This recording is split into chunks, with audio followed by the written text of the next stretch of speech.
Good.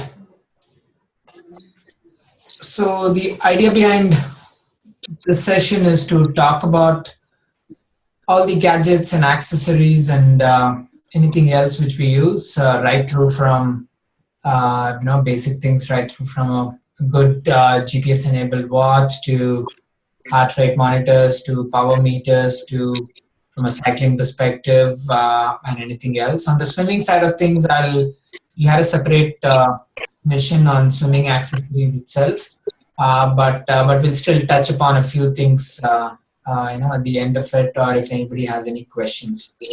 So to start with, I'll just maybe the first thing I want to pick up is primarily the usage of the smart GPS enabled watches. We'll talk about a few things on that. One is we will talk about obviously the various options out there, and if you're wondering which one to buy in the event you don't have, or even the most initial question is, do I need one? And if I do get one, how do I use it effectively, or what are the things? So just we'll try to keep it along those lines. So we'll be talking about this. We'll be talking a bit more on cycling and power meters, heart rate monitors, and maybe touch upon a few things as basic as shoes itself is an accessory or an equipment we're going to use. So just about a few basic questions on shoes, both on running and cycling shoes and cleats. And in the end of it, we'll also talk about swimming and a few accessories. So I'll just pause now just to see if there's any particular key area or anything you want me to focus more on, or from what I've mentioned right now, something doesn't come across in that list. Any comments or anything before I get started?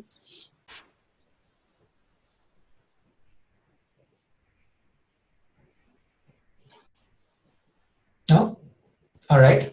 At any point of time, if you have any particular question or things, just put it up in the chat window so that it doesn't break the flow of the discussion. But if you would rather have a question which is much more better explained rather than in a chat, just put a note there, and I'll pause and we can get started. Okay. So was somebody trying to say something, or was that just a background noise? I couldn't hear. Now? All right. Good.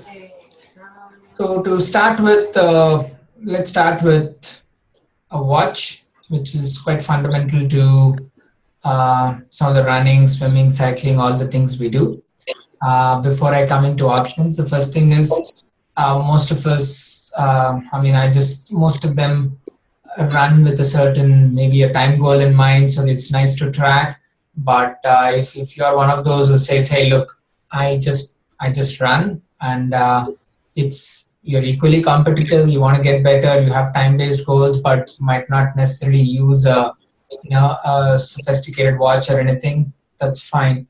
I think even if you use any basic device, whether it's your phone and another app on the phone, or just your standard watch to just measure that, hey, look, I think I ran for about 45 minutes and it could be X amount of kilometers. To start with, it's fine.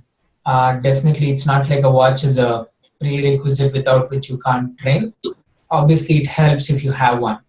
And even before jumping into the watch, if all of us have a smartphone, and there are multiple other apps which are available which will help you to do all the things which, or at least most of the things which any good watch will let you do. So to start with, I guess there are multiple other apps. I'll just touch upon a couple of them. One of them, obviously quite prominent, is the Strava. The reason I say that is they've done a good job of integrating with multiple watches and other platforms. So one of the reasons why we as Yoska from a training platform perspective have chosen to integrate with Strava instead of multiple other things which are available there is it has made our integration choice also a little easier, which means I don't have to integrate it with, for example, Garmin or TomTom or Endomondo, or lots of other apps, right? There are so many of them. So what we've chosen to do is by integrating with Strava, we are also letting Strava in turn is going to keep its integration up to date. So which means Strava is already integrated with Garmin, TomTom, Sunto, quite a few good watch brands, and a few other platforms. So what is happening out there is any new watch which comes or a new model of a watch comes in or anything change happens, Strava is taking care of integrating that, and we have integrated with Strava. So coming back to the point about apps, there are multiple other ones. Just Strava just happens to be one of them. It's more recommended in terms of the OSCA and the integration we're doing. But outside of that, you are free to download multiple other apps which are available on the phone for you to be able to track your runs or cycling or anything else. So if you are somebody who don't yet have a watch but choose to use your mobile phone itself to track everything, it's perfectly fine. You can just use that. And once again, the only data points you'll be looking at would be how am I doing month on month, right? So if you're able to run a particular pace and am I getting better? So these are just just small data points. You don't need any sophisticated data, but even getting a data point about how much time you're taking for your 5K, 10K sort of long runs and how comfortable are you getting with a particular pace, it helps. And the other thing it might also help you is to actually pace yourself while you're running, right? So for you to know that, hey, you know what, 6 minute pace is not something I can do yet. I'm running too fast. So it just helps to have a watch or a phone or one of the apps out there, look at it and say, hey, I'm already running at 5:45 pace for the first 1 or 2 kilometers, and that's not something I can sustain. So that just gives you an indication to say, you know what, I need to ease back and settle down into 6 or 6:15, and then slowly get there. So that's the, I would say, one of the key uses we can do to begin with. Um, I'll just pause before I jump into obviously the watch is having a lot of other features with respect to running interval workouts and how same watch can be used for swim, bike, run, and a few things. But any questions even before I jump into the details of the watches? Any questions until now?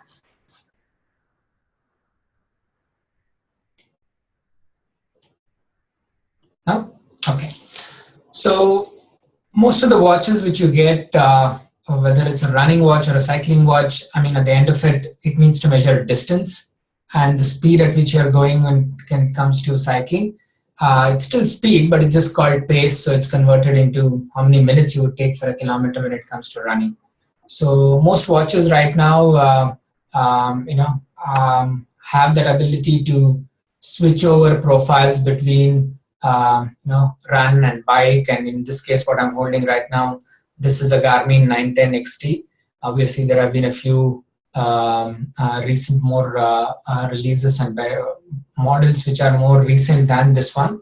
That's called XT. It means cross training. So a lot of watches now are trying to help you manage not just one activity like running, but also cycling or swimming. So, for example, this one will will count the laps for me when I go swim in a 50-meter pool. So that's helpful mainly because it might just, especially when you're swimming 3Ks or 4 kilometers and things, and how much have you done and other things, it just helps to just keep track. But what it also does, some of these cross-training triathlon specific watches, is it even counts the number of strokes you're taking. So obviously it has an accelerometer inside which measures just the number of times your hands moving. So what it's doing is it's measuring cadence or the number of strokes you're taking for 50 meters, or if the pool is 25 meters, you set it to 25 meters. Or if you have a custom, if you're swimming in a 19-meter pool or a 23-meter pool, you can even set some custom distances of certain up to certain range. So suddenly what this is doing is it's just helping you keep track of how you're swimming.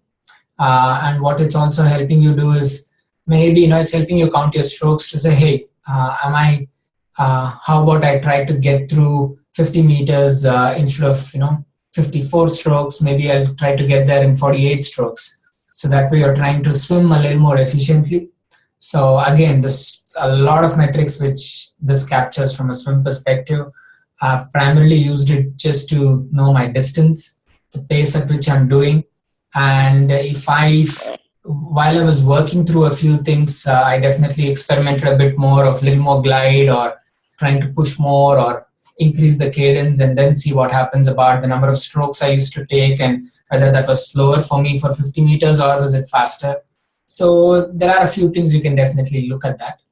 Um, and some of the newer models of the Garmin also will count your foot cadence, which means whether you're doing 150 steps a minute or 160, and what is your vertical oscillation, which means are you bouncing too much in terms of that, how much time your foot is in the contact on the ground.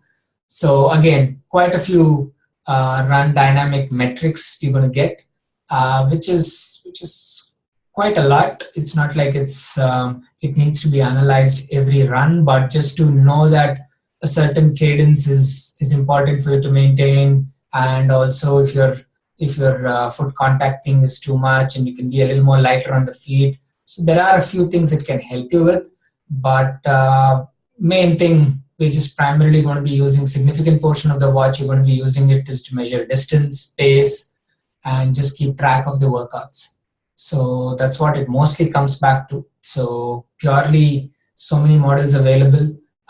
Just look for something which fits your budget, because it can range all the way from maybe 8,000 rupees all the way up to 30 or 40,000 rupees in terms of a watch. So, and again, brands, any brand will be fine as long as you've heard about it and somebody else has it. It's just like buying any other product. Just do your basic research and go through. But if you're somebody who's into running but also does a bit of cross training like cycling and swimming, you'll still be better off maybe just buying a watch which helps you just with running. But if you at some point have an inclination towards trying a bit more cycling or swimming or getting into a triathlon, it would be a good investment to buy something which is already triathlon focused or multiple activity focused. So that's something which will be useful for us.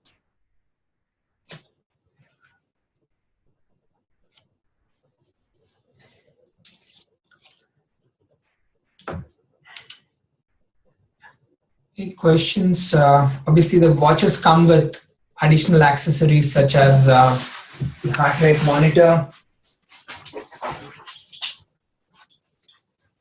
Comes with a heart rate monitor. Now, again, what's the usage of the heart rate monitor? Obviously, most devices come with a heart rate monitor, which goes as a strap here.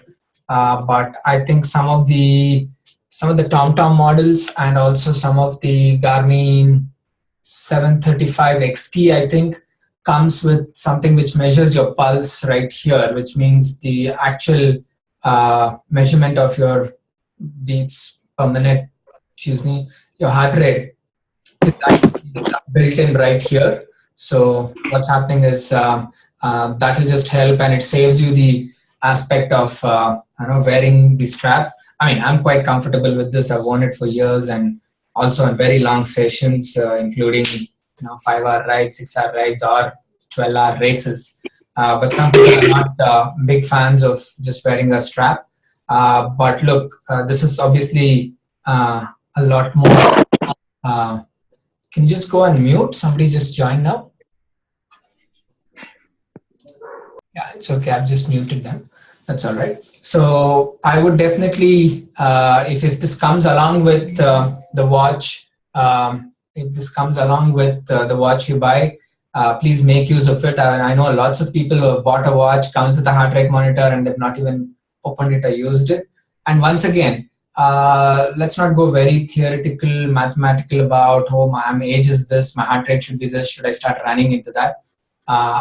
It's a good metric to look at. It's a good accessory to have and use it. But at the same time, understand that our heart rate is dependent on a few things. It's dependent on a few things. One mainly being, in general, our fitness, how well recovered we are from the last night's sleep to what we are.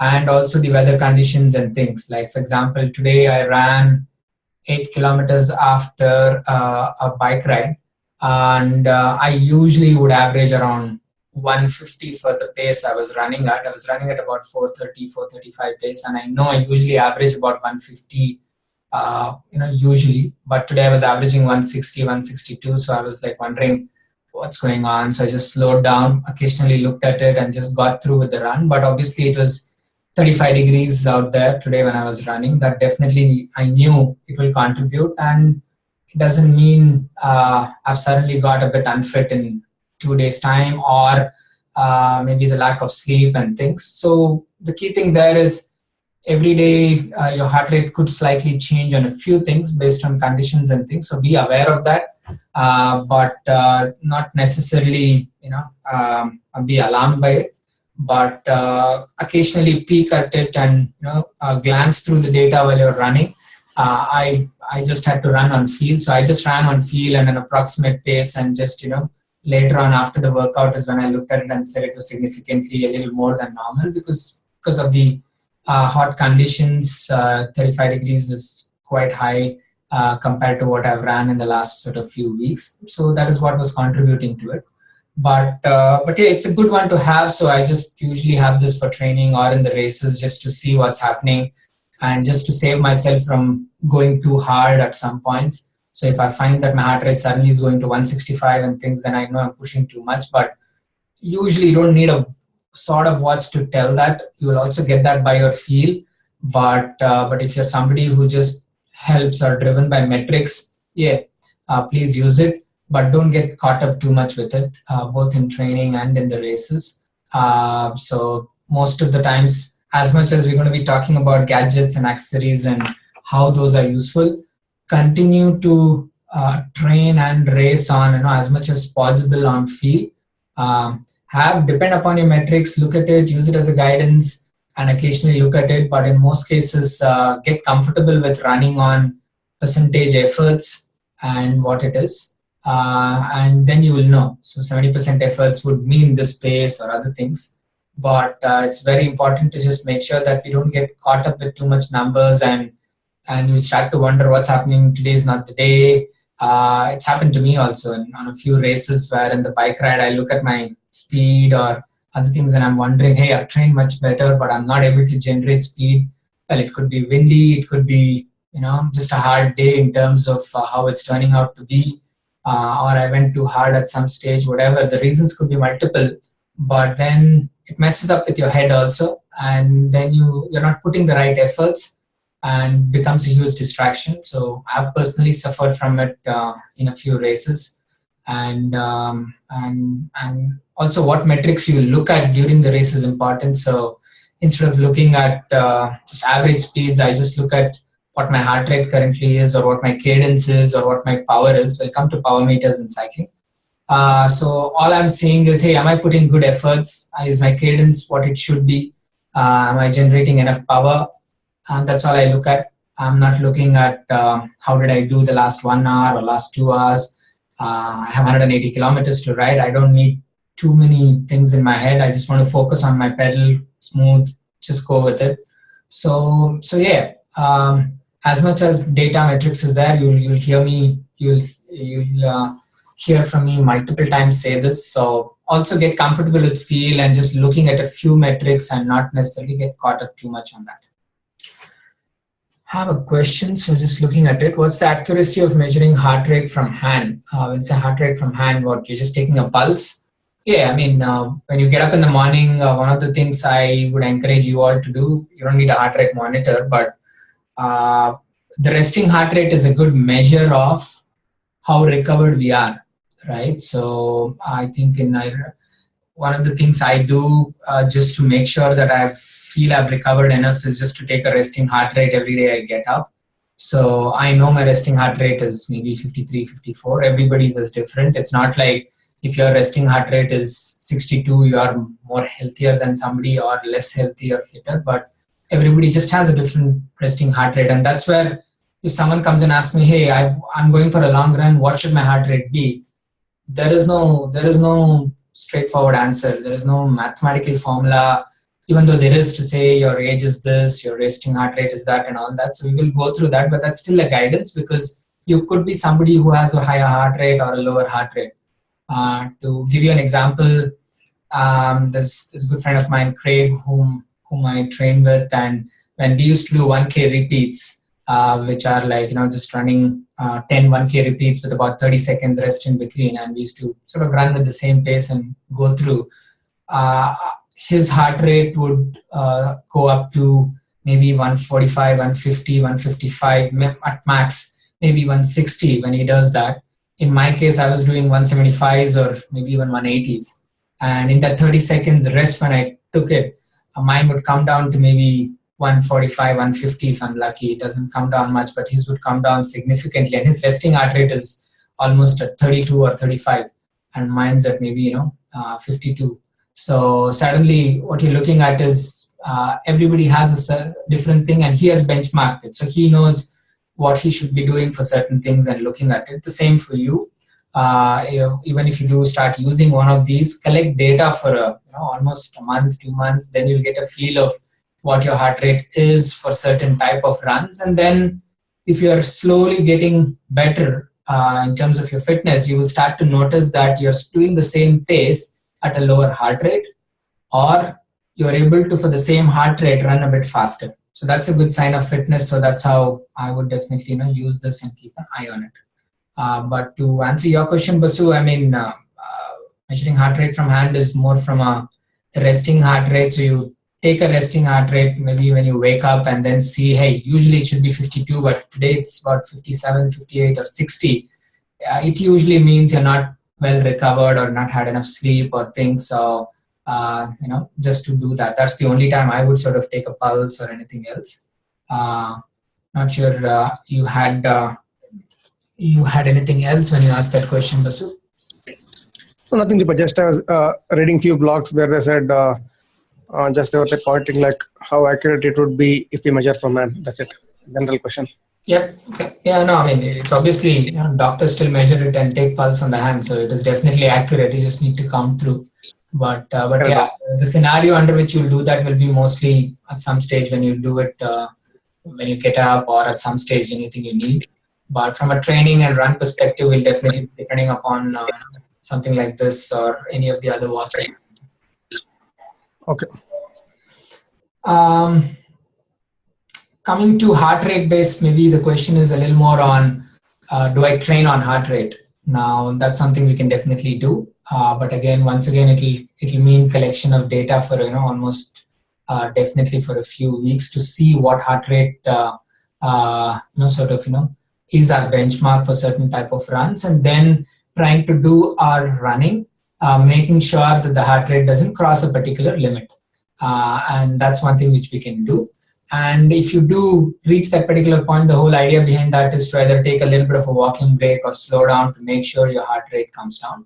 So that's one way to do that. The other one, another one good way to use that effectively in race or in training is just making sure that the first few kilometers in a race, especially in a longer one. I mean, I'm not talking about 5-kilometer sprints or 10 kilometers where usually your heart rate is high and it sort of starts off itself at quite high. But if you're planning to run a full marathon, or even running a full marathon even in 3 hours times or 3.5 hours time, is still the heart rate still needs to be within acceptable limits. It can't be too close to your thresholds and other things. So would be to keep an eye on the heart rate for the first couple of kilometers in a longish race, and not let it spike up too much very early on. Because once you get your heart rate up and you sort of just run through with that whatever pace, you will notice most of the times the heart rate slowly creeps up as the run or the ride goes through.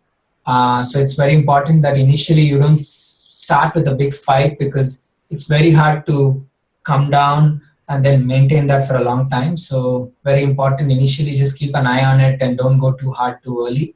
And heart rate would be a good indication to tell you that you're going too hard, rather than just looking at pace or other things. So that's another sign for us to look at. And another way I look at heart rate sometimes is when you're a little bit low on fuel, you can't get your heart rate up. Obviously, there could be a few other scenarios also where you can't get your heart rate up. It's maybe you've gone too hard and you don't have enough left in your legs. There are obviously a few other reasons, but also sometimes when you're low on fuel and you're just not able to put in the effort even though you feel like it.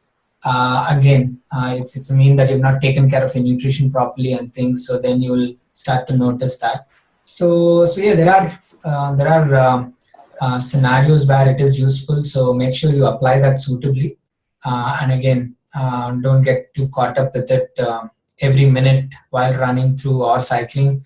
Still run freely and and race hard, and occasionally keep an eye on the metrics.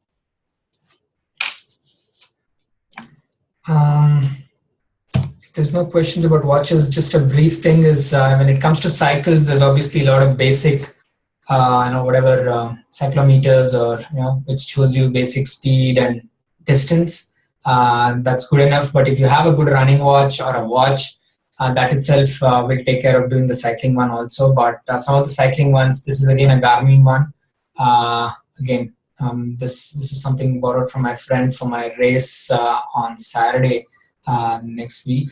So this one obviously is similar to the watch, but just is a little more better in terms of display and fits in nicely and fine in front. And then the bike where I can look through some basic data points. And today I was just getting comfortable about, hey, what should I sort of keep an eye on while I'm racing? As I've told you in the past, I've got too caught up between looking at average speeds of how well I'm doing. If I keep up this speed, what time will I finish with? What will it mean? And lots of things. So that's never worked for me. And I think it's important to just stay in the moment and look at how things are going now, and just put your best effort every minute. So I'm just trying to see maybe what my current heart rate is, what my current cadence is, and when it comes to cycling, power, which is how much of effort or real push you're doing through your pedals, is a good indicator, because your speed may drop because it's a hill or it gets windy or for whatever reason due to conditions. But what is important is to keep your effort levels same. And it's hard to measure effort levels using speed. Heart rate is a good indicator as long as you sort of keep your heart rate to what you think it should be, like 150 beats or something. It's a good indicator. But power is quite a good metric when it comes to cycling. So the power meters are things which measures how much power you're generating in every pedal stroke. So the power meters, there are multiple power meters in the market.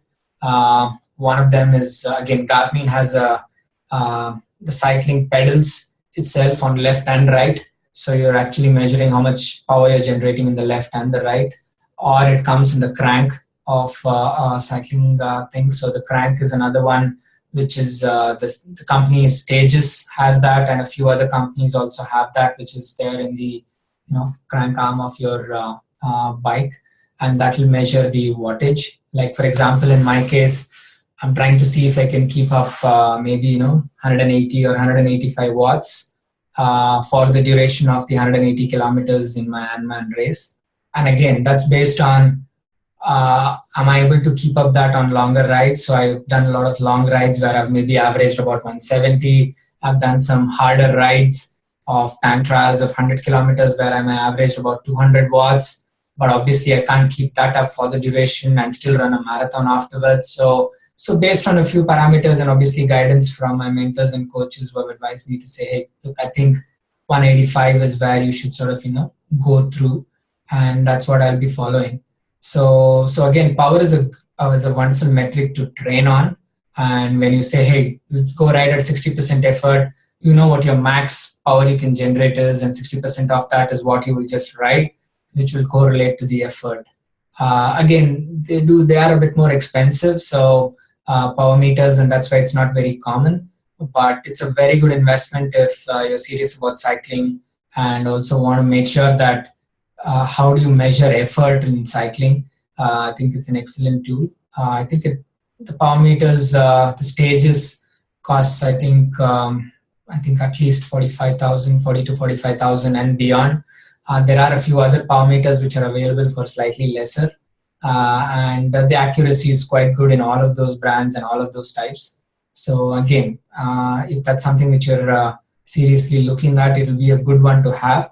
If you have long-term interests of triathlon or cycling, I would definitely ask you to consider that more important than buying maybe flashy other things for your bike or accessories. One of the key accessories would be a power meter is definitely a good one.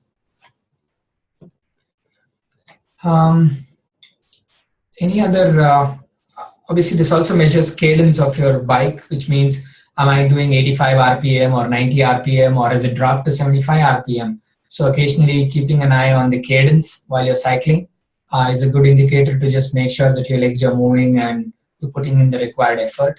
So that's something to also, and most of the watches come with a additional accessory like a cadence sensor, which you will then have to fit onto the bike, and a couple of small points on the wheel, and another one to measure the, which measures each time your pedal crank goes 1 rpm. So that's very important. So definitely a good investment would be a cadence sensor, and obviously stepping up would be a power meter.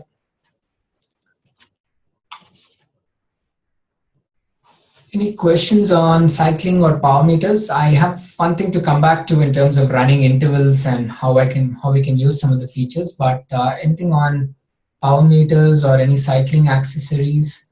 We'll talk a little more on cleats itself and cycling shoes. But anything on power meters or anything else?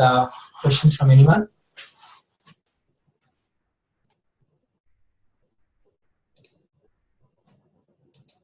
No. All right. One of the good things I find in any of these watches is running intervals. Now, when we're running intervals, I just prefer to just run, not looking too much at pace or speed, because when I run very freely, I tend to have a better workout and even run a bit faster. So one of the things which most watches have is you can create an interval workout. Like if my coach is giving me an interval workout which says 200 meters of max effort followed by 800 meters of sort of Olympic distance try of efforts, and then take 2 minutes break and then repeat this 8 times. So primarily what you're trying to do there is, or taking a simpler example, maybe uh, 10 400-meter repeats with maybe 90 seconds rest or 2 minutes rest after every 400 meters. So all you need to do is usually Garmin or any other watch will have an interval where you can say choose a warm up and a cool down periods, or just choose warm up and cool down, and then set how many intervals you're going to be running. In this case, let's say 10, and what is the distance, which is 400 meters, and what is your recovery period, which in this case is 2 minutes. And if you say start workout, what it'll do is it'll just basically tell you, hey, start your warm up. Then you click. Once your warm up is over, you press the lab button. Then your next interval starts. So then it'll tell you run 400 meters, and then it'll beep when you do 400 meters, and then it'll tell you to take 2 minutes rest. Then again it'll say, hey, run 400 meters, 2 minutes rest. So all it'll be doing is it'll be showing you small instruction and a beep. You don't need to worry about what pace you're running, clicking lap, or going through and all that. I just would like to get my workout done and later on look at my data. So that way, definitely get your money's worth in running intervals or anything like that on this. You can do the same for your cycling. Also, cycling, any of the interval workouts you get, you can pretty much set that on this. And you can also do this in Garmin. You can also do it online on the Garmin Connect and web, and then load it up onto the watch. Or if it's a simpler one, you can directly create it on the watch also. So that's something which I find it quite useful. And also when we do triathlon races, this has an option where you don't have to like start a swim workout, save it, then move to a bike workout, save it, then to a run workout and save it. You can do a multi sports. Basically, you start with you can say there is going to be a swim, open water swim, then a bike ride, and then, or in between there is transition, then there is a bike, then there's transition again to a run, and then there's a run. You can set all that and say start in a multi-sport mode. So it will just tell you to swim, then you press lap again, and then it will go tell you to transition. So it will treat each individual activity and save it, and without worrying too much in the race about changing and putting through and looking at data. So once again, most of the watches which come with a cross training or a triathlon focus have that. Again, a handy one to have in a race without worrying too much about starts and stops. Okay. Um, we'll talk about shoes a bit. We'll start with cycling shoes and then come back to maybe running. Just looking through a question. Oxygen measurement at sea level is relevant because I don't see a major change in percentage after an exercise at sea level. I should admit, Nikhil, I've not. This is a question on. You want to just explain your thing a little more, Nikhil, because I've got your thing here, but for the benefit for the others. Yeah, sure. So Deepak, have a oximeter, Yeah. which typically measures pulse and oxygen levels. Now, what's happening is, from a pulse perspective, I use it to measure the pulse at resting, when I wake up and all, and after my exercise. Yep. From an oxygen meter perspective, what's happening is I do use it before exercise, after exercise. Yeah. I don't see a major change in the percentage of oxygen level. I'm not sure that's because I'm at sea level, and it's typically something which I may get a difference when I'm at an high altitude. But this is something I'm not sure whether at sea level does an oximeter does it really matter in terms of percentage of change or something like that. So my question was in terms of primarily the use of oximeter. Does it is it relevant at an altitude training, for an altitude training, or even at sea level? It will make sense if I, let's say, I've done too much of exercise, and I'm going into a hyper. I don't know. I'm not sure about that. No, I mean, I should admit, I've heard about oximeter and I've done myself a few VO2 max tests to find out and a few things, but I've not used it. So on that note, I definitely have to get back to you. But what I have done in terms of a VO2 max sort of test is this is more go to a lab and get yourself tested for a VO2 max. VO2 max is about how much of oxygen per weight and per duration you can sort of put through. It's a sign of sort of fitness that if your VO2 max is in a certain range, this is where your fitness level is, and maybe over a period, if you can actually increase that, it means you can obviously perform better. That's the closest I've come with respect to looking at oxygen measurement and things. But on the oximeter, I will have to get back to you on your query whether it's not showing you a difference. Is it because of where you are in terms of you mentioned about physically in terms of sea level and things, or is it just a matter that well it's working as supposed to, but there's no difference, and is it supposed to show any difference? Definitely, I'll have to Yeah, get back to you on that. sure. Because what happened is I had used an oximeter in an altitude training lab, Yeah, and I could clearly see the difference, that when I started my exercise in that altitude training lab, it was somewhere around 95%, yeah, and after 45 minutes it went down up to 75%. yeah. So that's something. Yeah, that's why I'm keeping it as a reference and trying to understand. Yeah. Yeah, I mean, a lot of people do some high altitude training, and one of the reasons people head over to maybe Denver and Colorado and do a lot of big exercises and long sort of training blocks for a few weeks is just to, and then when they operate at better conditions. I mean, obviously there the oxygen level is thinner. The whole idea there is and if you can actually get used to that, and then you'll perform a lot better in better conditions.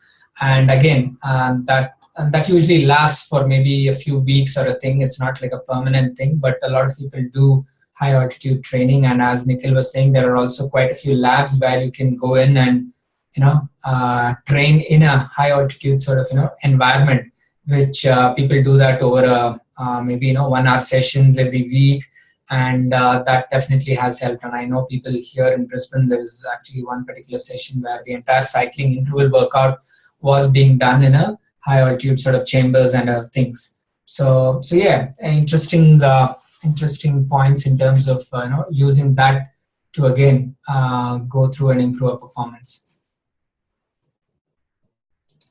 Okay, Okay. Thanks. cool. Cycling shoes and cleats. I mean, I'll maybe just run, grab a cycling shoes and cleats.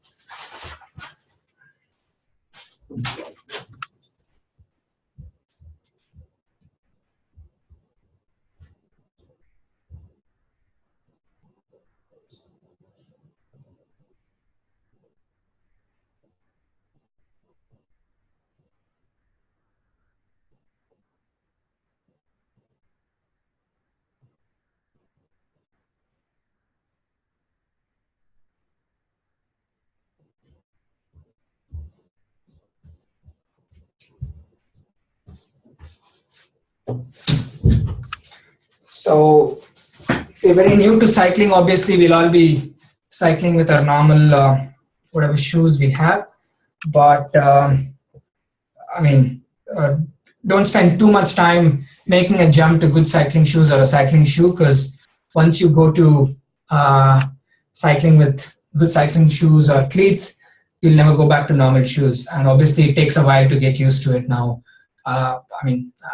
there's nothing special about it in terms of the certainly the improvement you will get in terms of smoothness of your pedal stroke and ability to keep your feet in good position to transfer the power all the way from the hips all the way to the pedal strokes is going to be higher. Basically, it just has cleats at the bottom which fit into your pedal so that your feet are straight where it should be and applying the pressure at the right points. If you're obviously cycling with your normal shoes, then it's up to you first of all to make sure that the pressure is the right point and you can't really lift when you lift your leg, obviously it comes out of contact with the pedal, especially on your upstroke and things, so you really can't go into a really smooth way. So obviously with the cycling shoes, these cleats will lock into your pedals because they are special pedals, so you'll obviously need to change over your pedals from your basic things which come with once it comes, and then go through. And especially if you're into triathlon or anything into cycling, I mean, it's a good investment right from the beginning. It's going to be a bit. It's going to take you a bit of time to get used to it, but that's something which will you'll maybe have a couple of times. You'll fall a few times because one of the things when I took a while to move from my normal shoes to normal running shoes to cycling shoes, and the usual thing is remembering to uncleat when you come for a stop, or suddenly you have to stop, but it just takes, I think, a couple of falls and a few things, and then you'll never forget it, and it will come very naturally for you to immediately unclip. And again, based on traffic and things, you'll still be able to, unclip it quite easily. And you can play around with the tension and the other things which it can have, and how easy or hard it is for you to unclip. So definitely, if you're looking to get into cycling, or you're already into cycling and you're wondering whether you should move into that, definitely yes, because I think your efficiency and your ability to ride longer distances and manage that whole thing would be much better. And yeah, definitely worth the investment. Even if you're getting into cycling, I think get straight into it. It's going to take you a bit more time to sort of settle down, but it's worth the effort. Right?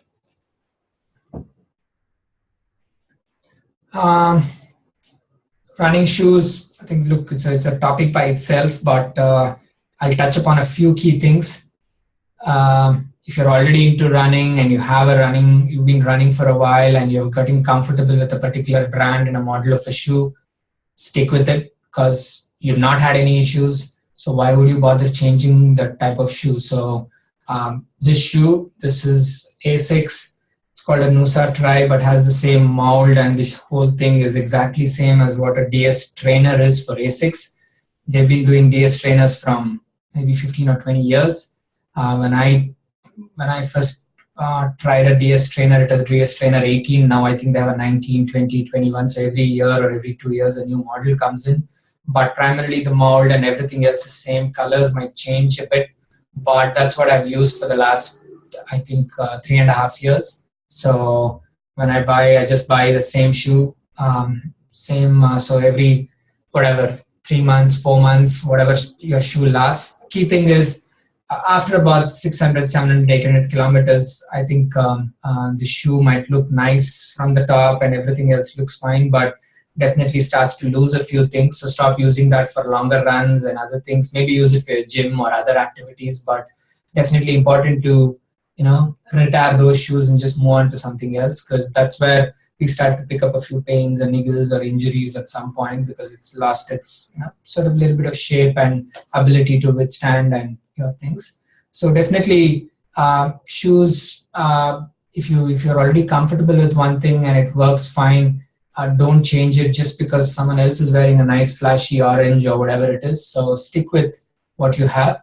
And if you're having any trouble and things, very unlikely. If you're new into running, it's very unlikely, as long as you've bought a well-known decent branded shoe and a running shoe, it's all likely that you're that new to running, that your legs and body is getting accustomed to it, as opposed to, do I have the right shoe?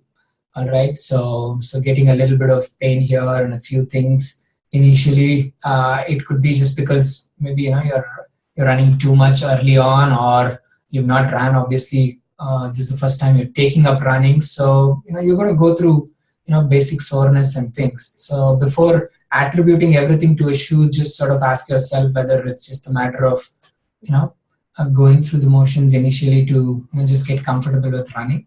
That's one thing. Another small thing is, you notice the laces here are a bit different. These are elastic laces, so I don't need to basically tie them. So that's something I've been wanting to do this for a long time, but got to it only in the last few months. Even though I've been running from whatever 15 odd years, not got to elastic laces until earlier this year. So it's been good. It just saves you time of putting on and things. And the other thing is, in a race, it's not going to come undone. But if you're somebody who uses just traditional normal laces, just put a double knot and things in races so that it just doesn't come off. Because it's not about losing 10-15 seconds to tie your lace, but at a 37-kilometer mark in a marathon, if your lace comes undone, you bending down trying to tie it, you'll be bordering on cramps or whatever it is. In all likelihood, you're going to cramp up or tying your shoelaces or getting into that position compared to anything else. So yeah, that's something quite useful, and it saves me time in transition. You just put on a thing and go through. So definitely something to explore for you. Question on barefoot versus shoe running. Well, it's just a school of thought. Barefoot running, I mean, in my case, I would definitely prefer to run with shoes, and also would advise people to run with shoes. But yeah, there is a school of thought about barefoot running or minimalist running and things. But I think in my case, I would prefer to have a lot of support for my legs based on the mileage I do and things. I would definitely, personally, I wouldn't try barefoot running, because I think I need all the support I need while I'm running through in shoes. And with respect to others, because I myself have not done barefoot running, I find it very hard to train people on barefoot running, because if they start to notice a few things and things, I'm not in a position to sort of, advise the right things or other things. So that's where, over the years, I've had a couple of people who were into barefoot running or minimalist running, and, they've made a transition to this. And some of them have chosen some runs to still do with minimalist running, so that's fine. But yeah, it's a personal choice. But yeah, if you ask me, obviously I'll be leaning more towards running with shoes, because I've not had any trouble running with shoes, so I don't see any reason why I need to go the other way around.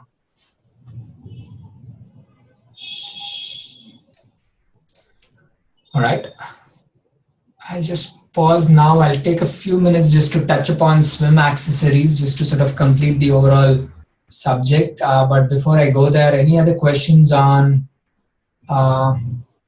running, cycling, or for that matter, any other accessories or anything?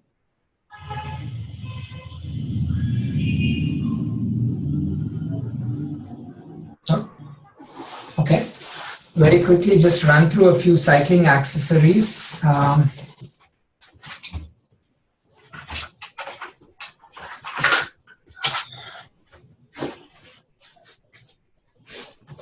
So if you're new to swimming, or you're into swimming and you've been swimming for a long time, doesn't matter. I think it's very important to have these accessories in your swim kit.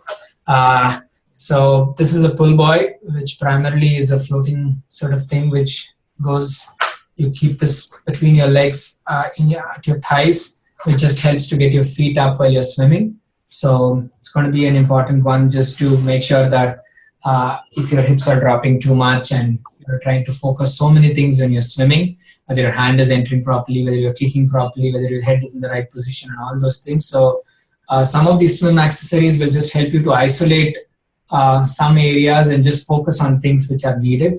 So this would be a pull buoy. So this was something you can buy, I think, in most stores. So make sure you have this one in your kit.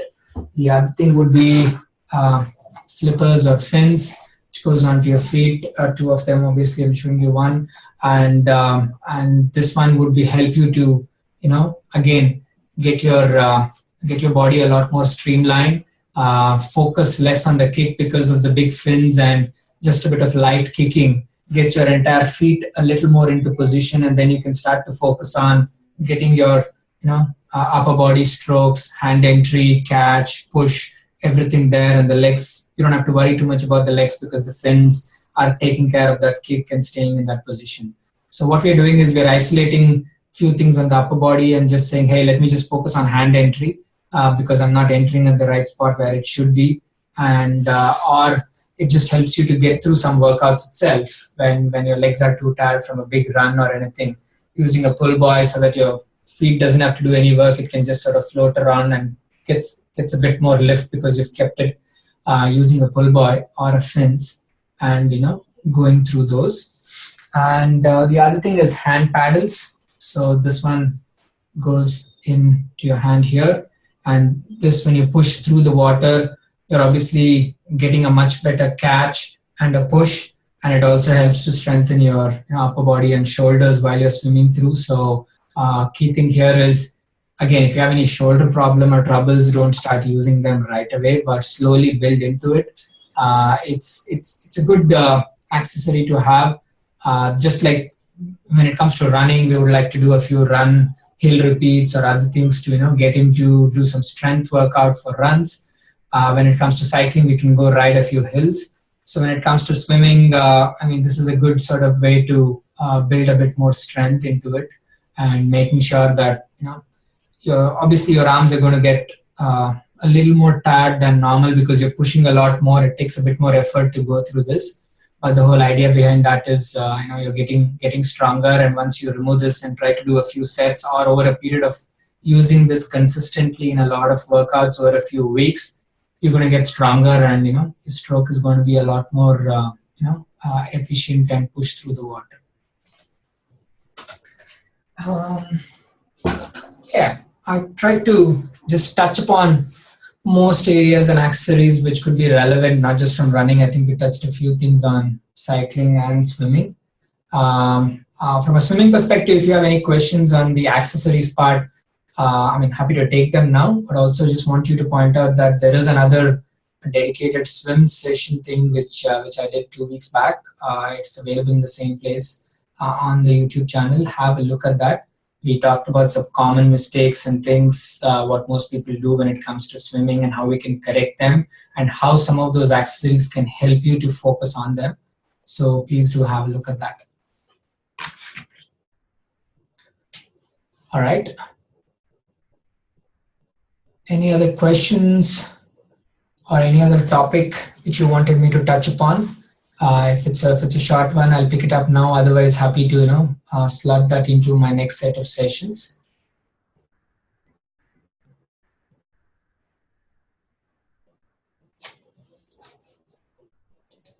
No? All right.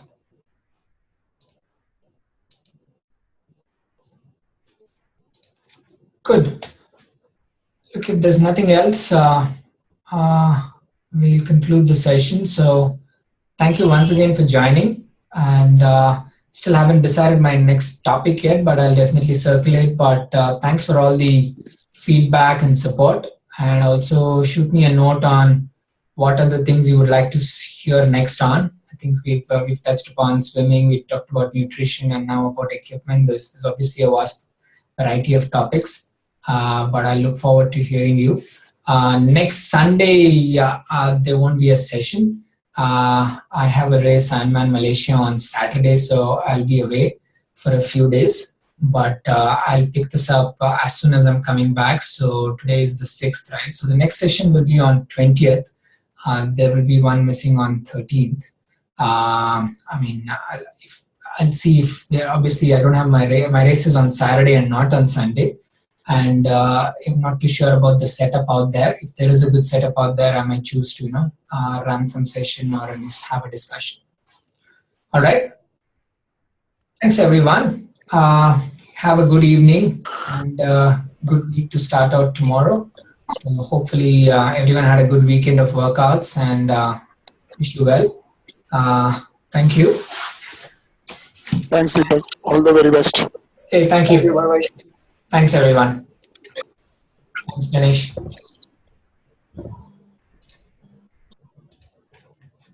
Thanks, Deepak. Bye. Bye.